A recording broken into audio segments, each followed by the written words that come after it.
Iran நாட்டின் புதிய உச்சபட்ச தலைவர் முஸ்தபா காமேனி உயிருடன் இருக்கிறாரா இல்லையா என்ற ஒரு மிகப்பெரிய மர்மம் இப்போது உலக அரசியலில் விவாதத்தை கிளப்பியுள்ளது. மார்ச் 8ஆம் தேதி அதிகாரப்பூர்வமாக தலைவராக பொறுப்பேற்றவர். இதுவரை பொதுவெளியில் ஒருமுறை கூட தோன்றவில்லை. ஒரு நாட்டின் தலைவர் இப்படி தனது நாட்டை நிர்வகிக்கிறார் தெரியுமா? கைப்பட எழுதப்பட்ட கடிதங்கள், நம்பகமான மனித சங்கிலி என ஒரு பழைய காலத்து உளவு படத்தை போன்ற ரகசிய சூழலில்தான் ஈரான் இப்போது இயங்கிக் கொண்டிருக்கிறது. பிப்ரவரி 28ஆம் தேதி நடந்த அமெரிக்க இஸ்ரேலிய தாக்குதலில் முஸ்தபா காமேனி படுகாயமடைந்ததாக கருதப்படுகிறது.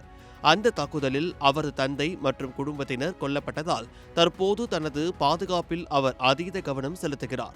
பாதுகாப்பு அச்சம் காரணமாக புரட்சிகர காவலர் படையின் உயர் தளபதிகள் கூட அவரை நேரில் சந்திக்க அனுமதி இல்லை. தகவல் பரிமாற்றம் முழுவதும் மனித சங்கிலி மூலம் காகிதத்தில் எழுதி முத்திரையிடப்பட்ட கடிதங்களாகவே நடக்கின்றன. இருசக்கர வாகனங்களிலும் கிராமப்புற சாலைகளிலும் ரகசிய தூதர்கள் இந்த செய்திகளை கடத்துகிறார்கள். அவர் பொதுவெளியில் தோன்றாததற்கு இதுதான் மிக முக்கிய காரணம். அவரது உடல்நிலை குறித்த தகவல்கள் மேலும் அதிர்ச்சியை தருகின்றன.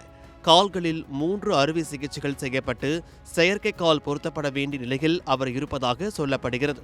முகத்தில் ஏற்பட்ட காயங்கள் காரணமாகவே பேசவே சிரமப்படுவதால்தான் அவர் பொது மேடையில் தோன்றாமல் கடிதங்கள் மூலம் கட்டளைகளை பிறப்பித்ததாக தெரிகிறது.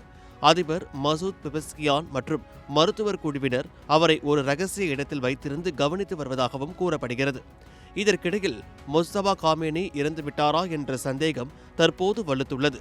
சமீபத்தில் மக்ஹத் நகரில் திறக்கப்பட்ட ஒரு சுவரோவியத்தில் தாக்குதலில் கொல்லப்பட்ட தலைவர்களின் புகைப்படங்களுடன் சேர்த்து முஸ்தபா காமேனியின் உருவமும் வரையப்பட்டிருந்தது. இதுதான் அந்த சந்தேகத்திற்கு முக்கிய காரணம். அதிகாரப்பூர்வ தரப்பில் இருந்து எந்த பதிலும் இல்லாததால் இது ஒரு மிகப்பெரிய மர்மமாக நீடிக்கிறது. ஒரு நாடு தனது தலைவரை நேரில் பார்க்க முடியாமல் ரகசிய கடிதங்களை நம்பி செயல்படும் இந்த சூழல் மத்திய கிழக்கு அரசியலில் ஒரு புதிய மற்றும் அபாயகரமான அத்தியாயத்தை திறந்துவிட்டுள்ளது.